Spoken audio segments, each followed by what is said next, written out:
Another day, another vlog. Chos! Lika na guys, samahan nyo kaming tikman ang nagtre-trending ngayon sa TikTok na chicken. Ang J Chicken. Matatagpuan nyo siya dito sa Ueno. Lika na, samahan nyo kami.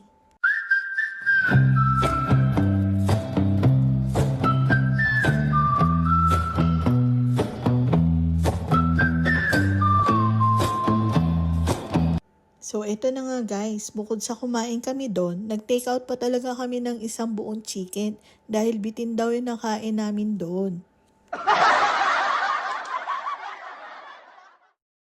So, tingnan natin siya guys kung nagbago ang texture niya.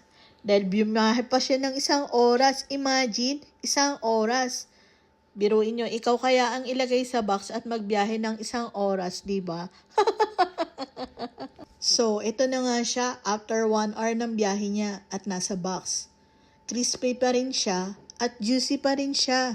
Imagine, ang sarap talaga niya. Crispy yarn. So guys, hanggang dito na lang. Thank you for watching. I hope na bisitahin nyo din si J Chicken at ma-experience nyo ang na-experience namin happiness sa pagkain ng J Chicken. Thank you. Bye!